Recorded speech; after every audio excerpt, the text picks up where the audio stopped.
You know, I came out here earlier and they didn't clap as loud, so it's pretty obvious why they were clapping loud this time. That was for you. All right. I don't have any songs for you. I just came in a few minutes ago and Jack was here playing a song. Like, what's going on in here? It's he can pull that off. I can't. Maybe next year. So I know it's probably hard to remember what it was like way, way back in the beginnings of Facebook.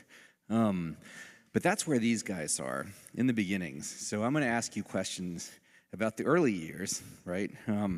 Which also have the advantage that you don't have to worry about saying bad things as a public company, because we're just talking about ancient history, right? So I wonder if you remember when you sat down to write Facebook during that reading period, what was the first thing you wrote? Like when you had enough code to test something to see if it worked, what was it? What did you test? I don't remember then what the first thing was that I wrote, but it actually, the first code for Facebook started way before then, right? So I, like probably a lot of you guys, just built a lot of stuff for myself. All throughout my childhood, I built games that I wanted to play. I built a music player that I wanted. I tried to build stuff that I really wanted for myself, right? And I was young. I wasn't building very high quality stuff. It was just stuff that I wanted, not for anyone else. And then when I got to college, I started wanting to build products that would let me get insight into the community around me and let me connect with the people around me. And that had the property that you can't actually just build something that only you use. If you want to be able to connect with people around you, you have to start building software that other people are going to use as well. So I actually... You mean like Face Mash? Well, before that, it's actually one of the... it's that stupid movie makes everyone think that Face Mash was this critical thing. But actually, a lot earlier than that, in my sophomore year, one of the first things that I built that was kind of like this was actually called Course Match. I don't think we've talked about this that much in any of these startup schools. It was, I was trying to figure out what classes I wanted to take my sophomore fall, and I wanted to see what other people who had taken the CS classes that I'd taken wanted to take, and what my friends were planning on taking and what they'd taken in the past. But there was no database like that was out there, so I thought, all right, well, how can I do this? So I went and I wrote this little script that scraped the course catalog and let people put in what classes they wanted, and I called it the course graph. And that was actually the first time. Yeah, I mean, it was actually, I made the mistake of running the website from a laptop in my dorm room, and my desk was right next to the bathroom, and there was like constantly steam pouring out of that from people showering, so the laptop actually fried, and I lost that one after like a few weeks of it running. But that was the first time that I had ever really set up a production, Apache server or MySQL server or a lot of that stuff. And then, a lot of those things, then when I went on to build later stuff, I had those lessons and I knew that I could set those things up quickly. So those were just building blocks on top of which to build future things. Did people put their classes in it? Did you use it to decide what to take? No, it was like 1,000 or 2,000 people out of the, Really? It was like 6,000 people at Harvard Yeah. used it. Yeah. So, I mean, it worked fine. It was actually really interesting.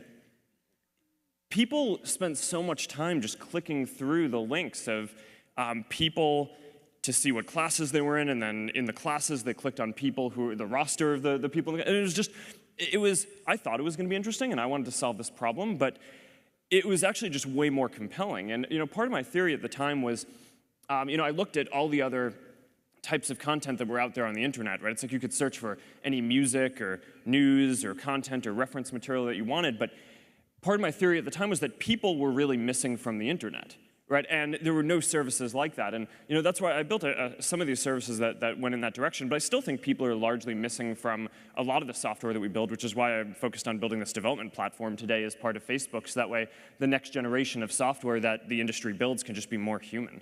So every app that people build has this sort of additional dimension now, where you can sort of see what other people are doing too. We're trying to go in that direction. So you knew by the time you started Facebook that if you made some website, you could get thousands of people to show up to it. Well, I didn't have a choice. I knew that if I wanted to do this, that I had to build something that would get people to use it. I didn't know if I could actually do that. So, but it must have been a little bit of, surprising that thousands of people showed up and put their courses on, right? And if people would show up for something that wasn't even intended to draw thousands of people, you could probably do it again, right? Well, yeah, and then I did a few more, and I was really focused on this idea of channeling a community's energy to build some kind of shared asset, whether it's the course graph or ultimately Facebook was a good example of this. I mean, one of my favorite stories from college that I think I've told at startup school before is I built the first version of Facebook during reading period, which is basically this 2 or 3 week period that Harvard, I don't know if they still give this, but basically. They don't. Yeah, I think they stopped. But, shocking. Well, both Microsoft and Facebook started during reading period. Yeah, so Harvard likes canceling things that work. Yeah.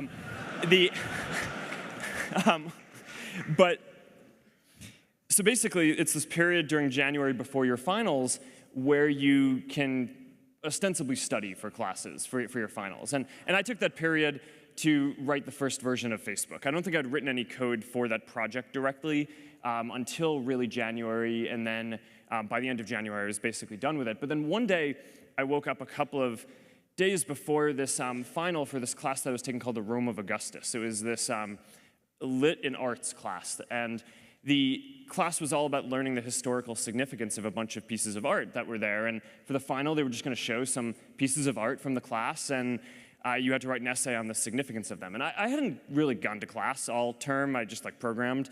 And then during reading period, when I should have been learning this, I programmed. And so I was pretty screwed, right? I mean, there's no way that I was going to cover all this material. So I just went to the course website, downloaded all the images, and made a little website that basically would randomly show one of the images and would let you contribute your notes of what you thought was reasonable, or what was important about that photo. Your notes see everyone else's. Taken by going to class. What's up? Yeah, that other people learned through hard work. And then I sent this out to the course email list. I was like, hey guys, I built a study tool. And within an hour, the whole thing was just populated with all the information that we needed to take the class, to take the final. So I think I did pretty well in the final. I don't remember the exact grade, but. Tell us about some real-world system you have hacked to your advantage. What's up?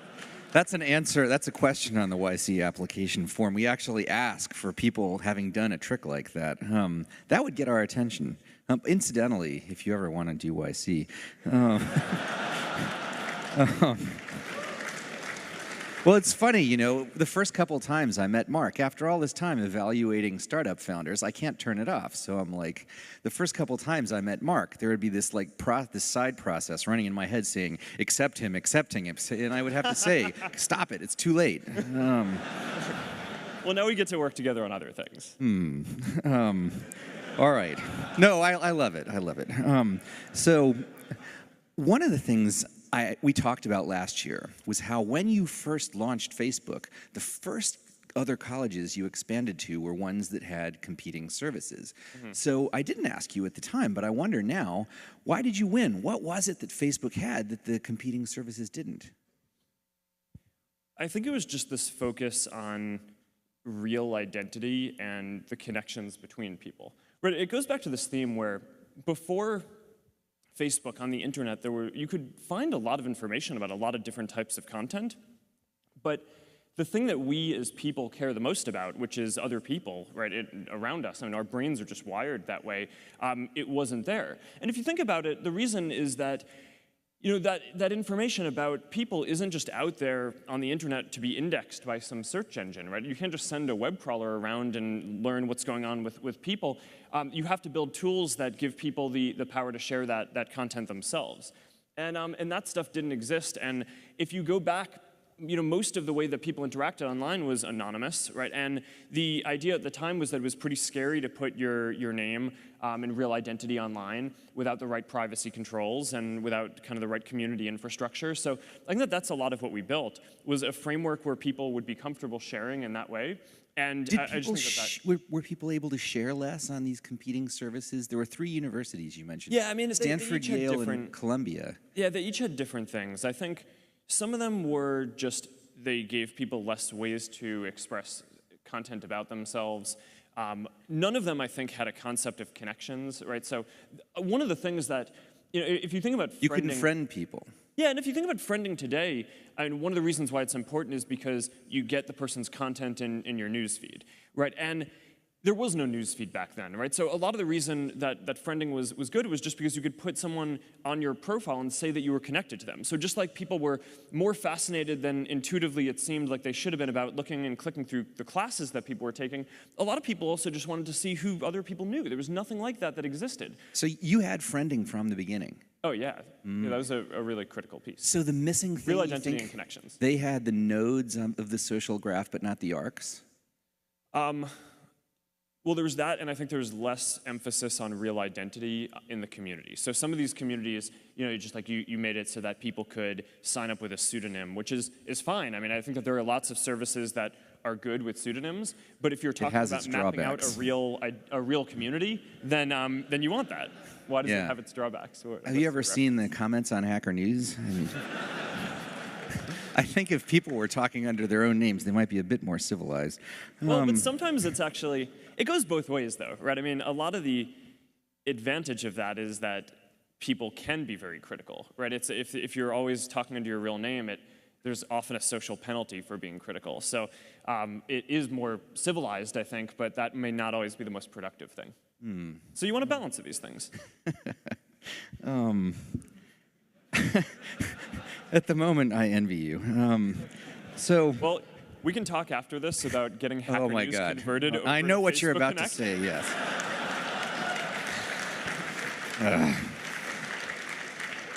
The devil you know or the devil you don't. Okay. See, the key is don't only use Facebook Connect, right? Some people make I can use Facebook and Twitter? Well, yeah, or Facebook and email, or whatever else you want. Twitter's fine too. I mean, but you want to use two.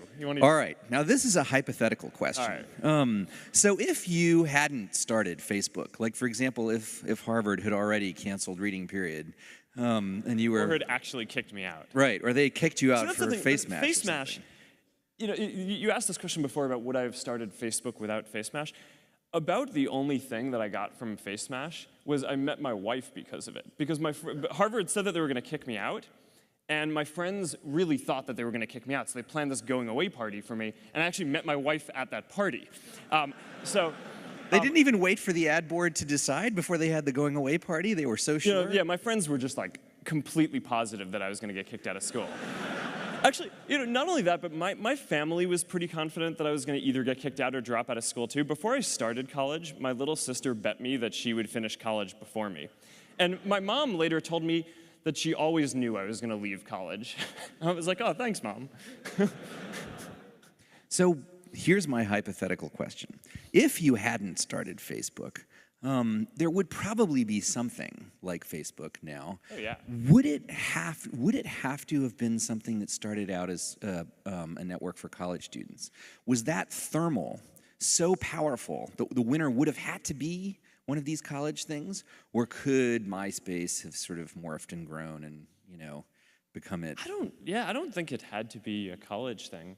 One of my earliest memories from Facebook was I used to get pizza almost every night with one of my friends who I did my computer science problem sets with. And we used to talk about technology and where we saw the world going. And I remember one of our conversations right after I'd launched Facebook was about how I was really excited to offer this service for our community, but that one day, clearly, someone was going to build this for the world, right? And it hadn't even crossed my mind that maybe we would be the ones to do it, because from my perspective, it's like, all right, we're just college students. What do we know about building software that hundreds of millions of people will use? Clearly this is going to be something that, Microsoft or Google or Yahoo or someone like that who builds these services that tons of people use is going to do it. And when was the point when you realized you were going to do it?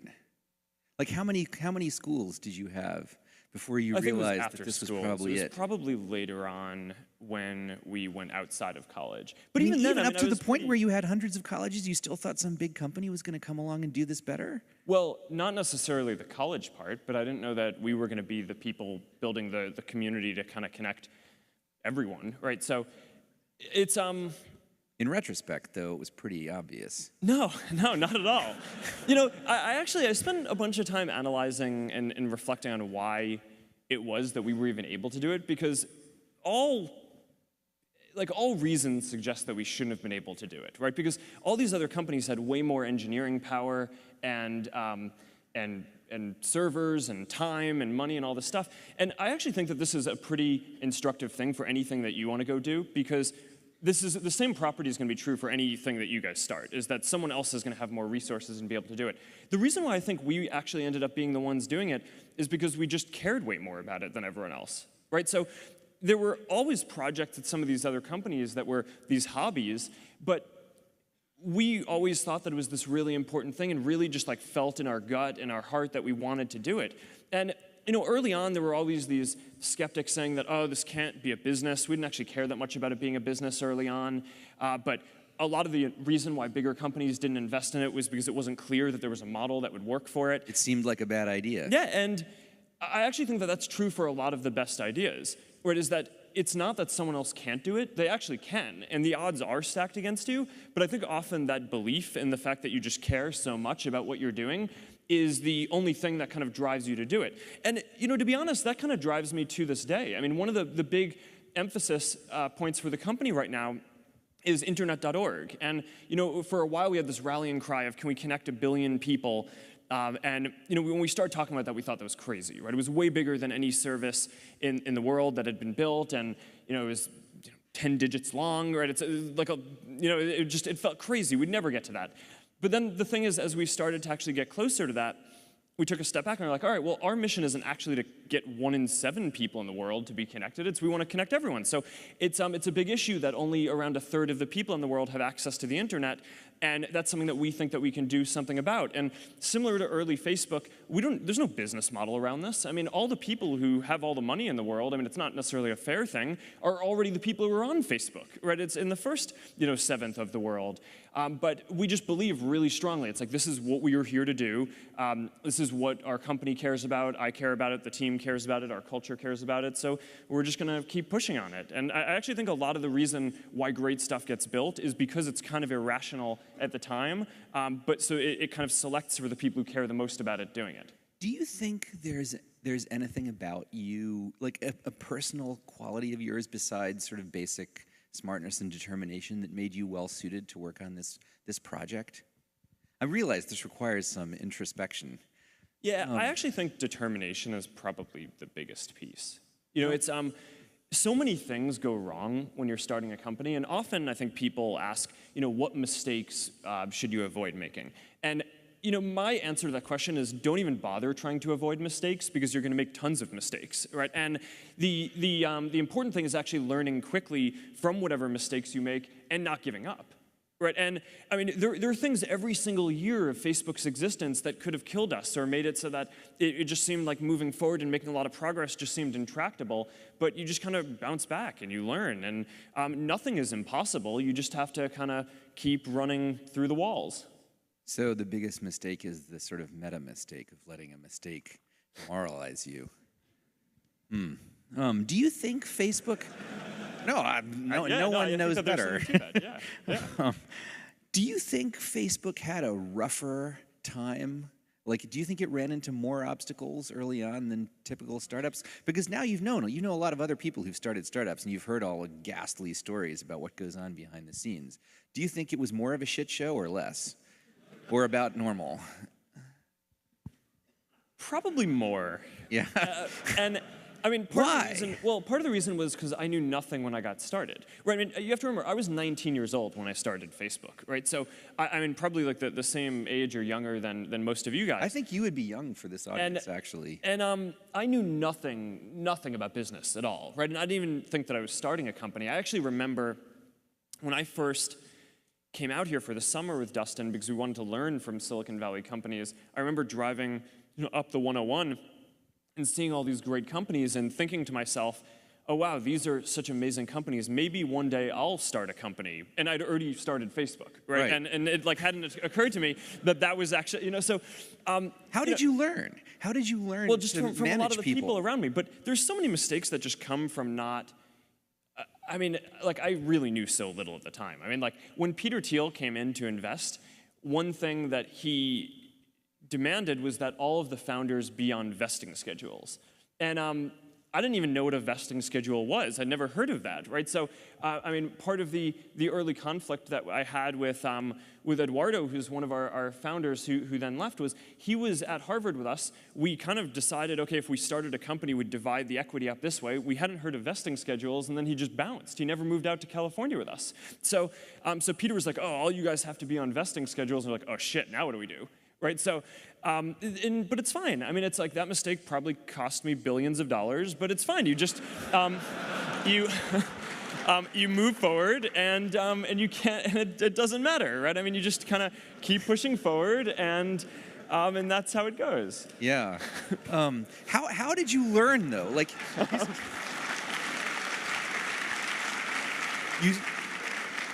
you start out. That's good. You can do it, Robert.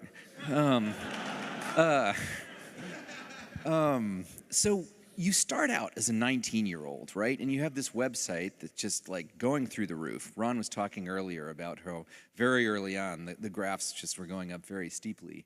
And you had to learn how to create this organization. You know, you had to learn how to be a manager.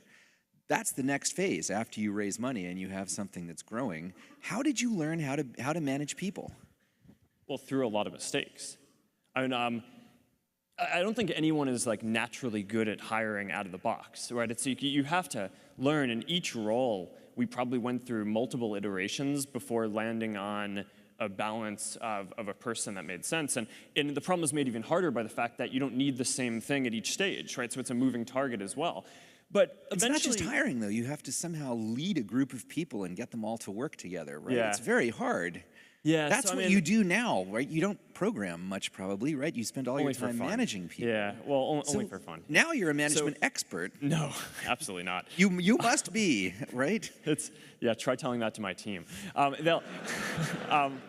But how did you learn it? Was there anyone who taught you or any books? Well, you just have to throw yourself in, right? So you have to not really be that just afraid trial to make and error. mistakes. So I have, I've developed a few heuristics over time that I think are simple enough that the organization can internalize. So in terms of hiring, everyone says hire good people, right? No one wants to hire like a reasonable person. You want to hire like a really good person. But then the question is, what's the right heuristic for determining if someone's really good? So over time, what I figured out was that the only actual way to let someone analyze whether someone was really good was if they would work for that person. So I don't think that needs to recurse too many levels down in the organization, but I basically think that that's a really good heuristic, right? And I believe that. I mean, if you look at my management team today, I mean, if we were in an alternate universe and I hadn't started the company, it would be an honor to work for any of these people. And I think if you build a company that has kind of those values, rather than just saying, oh, I want to hire the best person I can find or whatever, if you hold yourself to that standard, then I think you'll build a pretty strong company. There are other things around management that you just kind of have to throw yourself into in different ways as well. I used to be really terrified of public speaking, to the point where when I did all hands, which at the time were like 10 or 15 people, I had to sit down because I was so afraid. And at the time, a lot of people, which is ironic because I'm still sitting, but not because I'm afraid, just because it's more comfortable. And so what I did was I basically threw myself into some of this stuff, and a bunch of schools invited me to come speak, and what I did was I accepted some of those invitations, even though I had no real goal of doing that except for desensitizing myself, and I went up to give a speech without having prepared anything. And if you do that a few times, you stop being afraid really quickly. And because, what's the worst thing that can happen, I think a survey says that more Americans are afraid of public speaking than death. And just throw yourself in. You get over this stuff. I remember the first talk you ever gave at startup school, and I think it was one of these, the way you described, that you went with no preparation, right? And actually, I can tell you but thank you. What's the worst thing that can happen? You can say something off the cuff that gets taken by the press like a football and thrown around and gets you in lots of trouble. That's fine. I actually did prepare for that one. I don't have that excuse. But the fact that it was really good. All that this practice did was desensitize me. It didn't actually make me good at public speaking, as this is proof of. Do you like managing people? if you work with people that you like, then it's wonderful, right? Because one definition that I have for a good team is a group of people that makes better decisions as a whole than would individually make as a sum of the parts. And I think most smart people like learning, right? And I mean, that's like one of the thrills of starting a company, right? Is the learning curve can be so steep. And if you can set up a team dynamic where you're constantly learning from the people around you, then I mean, what's better, right? It's like, these are the people I wake up every morning and I want to go learn from and work from. Is that one of your heuristics for hiring people too, to like hire people that you learn from? Yeah. And when building a team, you want to think about the dynamics, so that way you can maintain this property that the team makes better decisions as a group than any individual would. When you first started, like back in that house in Palo Alto, you were a startup founder, right? So I didn't know it yet. Well, what was your mental model of a startup founder? Where did it come from? Was it Bill Gates, or Steve Jobs? Did it come from reading books, or Peter Thiel, or Sean Parker? I mean, where did it come from? One of the things that was kind of interesting was there's this culture in Silicon Valley that kind of makes startups seem glamorous. And I never really believed that, right? I never had a goal of starting a startup. And my goal when I realized that I had a company was to get it to be a good company as quickly as possible, right? And kind of get out of what you'd call the like risky startup phase where you are just like constantly about to die, and where you could get to a point where you can actually like, do some interesting things and make a lot more interesting bets. And so I don't know. I never read a lot of the literature on this, and I mean, maybe if I had, then I wouldn't have made so many mistakes. So I don't know if learning from me is the right way to go on this. But I mean, it did. I think your model must have come from somewhere, though, even if it was unintentional, right? Like, were you influenced by Peter Thiel or Sean? Well, yes, I was influenced by all these people once I met them. I hadn't really heard of Peter Thiel before. I'm talking about like, me. Yeah, right. But I mean, he was massively influential on my thinking, right? I mean, like a lot of the early lessons that I took on how to think about strategy came from Peter and Sean, and I did pay a lot of attention when I was growing up to Microsoft. I grew up, using, Windows 3.1 and then Windows 95, and I just thought that those were like the most unbelievable things. And in a sense, they are. Yeah, they really were awesome, right? Well, I don't know if you meant that positively, but I did.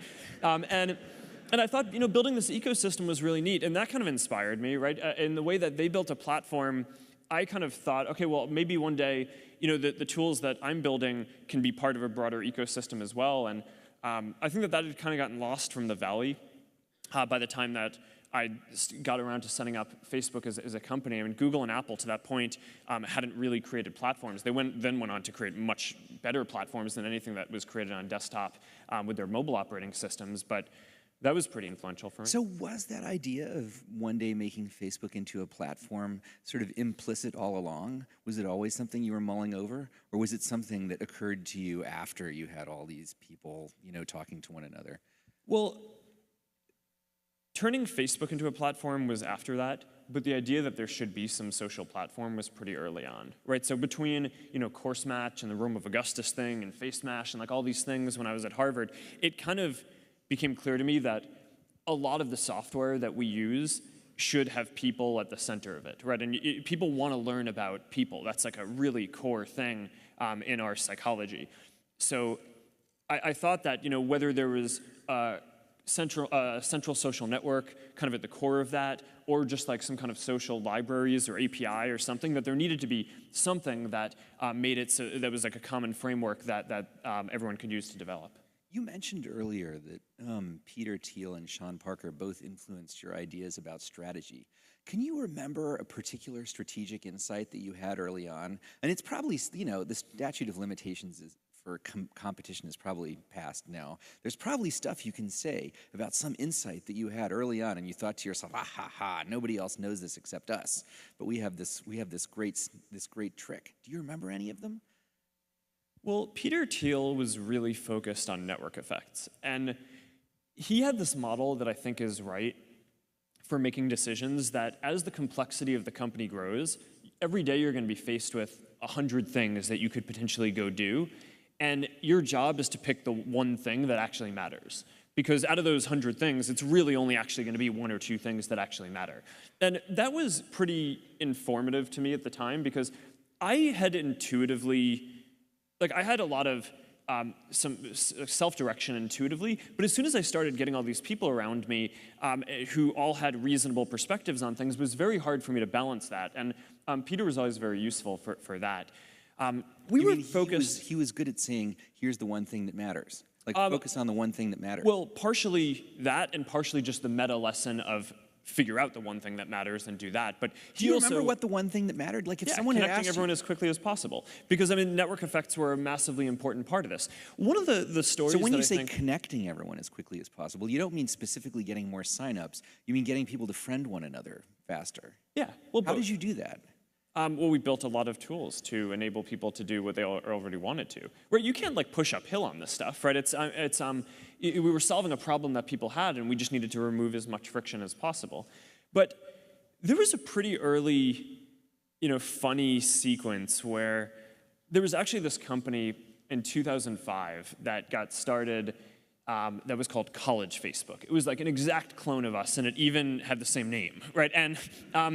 And their strategy, because we started at Harvard and then tried to branch out to schools that we thought would have dense social connections with Harvard so we could build this network, their goal was they wanted to start in places that we weren't, right? So they started on the West Coast and in the South when we started in the Northeast, and they tried to build up this network of different schools, and it was just this race for a while. And eventually Boulder, Seattle. Yeah, and we just took this stuff really seriously, and I remember Dustin just took it so personally, right? It's like anytime they'd launch at some school that we weren't at, we had this concept that we actually still have at the company today called lockdown, which is whenever any other company gets ahead of us on something that we think is strategic to us, back then, lockdown meant we literally did not leave the house until we had addressed the problem. Now, it's a little looser of an interpretation inside the company. We don't literally lock everyone inside the office, but about as close to that as we can legally get. And now the funny thing is, inside Facebook, because we have a lot of different initiatives, teams kind of do this themselves, right? And just decide it's like, all right, there's like some competitor that has something that we feel like we really need. Like we're going into lockdown to get this thing because we're not gonna, let College Facebook get ahead of us. So in retrospect, could you have completely ignored College Facebook and it wouldn't have made any difference? I don't know. It's a good question. Don't you think like you would have just eventually spread to those schools and killed them? I mean, in theory, I think they didn't do a perfect job copying us. One of the things that's interesting is that there are some countries where folks have made such good clones of Facebook that it has been very hard for us to grow. And Russia is the biggest example, right? So VKontakte, these guys are just like the international Olympiad computing Olympiad champions, and it's a small team, and they just did like an awesome job cloning Facebook, and there are fewer content laws, so they also have like illegal file downloads and all this stuff, and like we just have not been able to beat them, and it's and maybe it's because of the illegal file downloads, and it's we're so you should add file downloads. Well, Come on, we try not to break the law, but it's we're growing fine, right? And it's like linear growth, and we're I think slowly making a lot of progress, and I'm pretty sure we'll pass them eventually. But it's been literally like almost 10 years, right, since we got started with Facebook, and we still have not beaten them in Russia. So it is possible that if the College Facebook folks had done better and had gone faster, then maybe. No, but like they went the speed they did. That wasn't affected by your lockdowns. I'm just wondering, like maybe those lockdowns were unnecessary. Because we always advise people basically just ignore competitors, right? I do think that it's definitely possible to over-rotate on competitors. But one caveat that I would say, I think people tend to worry too much about strategic competitors who are doing something that's related. But clones, I think, actually end up being a pretty big nuisance, right? So there are these whole companies now in Europe that like all they do is just clone companies that have been founded in the US and other places and try to bring them to Europe and have network effects, and it's like a pain in the ass, right? And I don't think it's so I actually think you do want to internationalize and pay attention to that stuff fairly early, because those things are really annoying once they get lodged in. Okay, I think we have 1 minute left, so I'm going to ask you one more question. it seems like the most successful founders are sort of obsessed. Like they care a little bit too much about certain things, right? Like Steve Jobs cared a little bit too much about how perfect the edges of some polygon were, right? What is it that you care too much about? Connecting everyone. No, seriously, if you think about, I mean, it's like this aesthetic sense of the world that I have is that communities of people can channel their energy to do great things, and having connections between people is the infrastructure for the world to do that. And I mean, that's why at each step along the way, when there was always all this uncertainty about, whether it would be profitable or whether it would make sense or be good or whatever, to do these things, we always were doing it because we just cared more. And I mean, to this day, I mean, you could say that was a startup thing, but it isn't, because I mean, now we're here and we connect more than 1 billion people, but I mean, we're pouring tons of money and resources into connecting people who can't even afford internet access, right? So, I mean, that's like, there's no way that that's going to be profitable in the near term or medium term, but we're doing it because we think it's the right thing to do, and over the long term, I do think that there's something there, and it's going to be fundamentally important for the world, and maybe we'll get rewarded, maybe not, but we just really care. So it's a movement, and Facebook, the company, is sort of a subset of it. Well. All right, you guys, I think we're done. Are we done? We done? All right, thank you very much. All right. Mark Zuckerberg.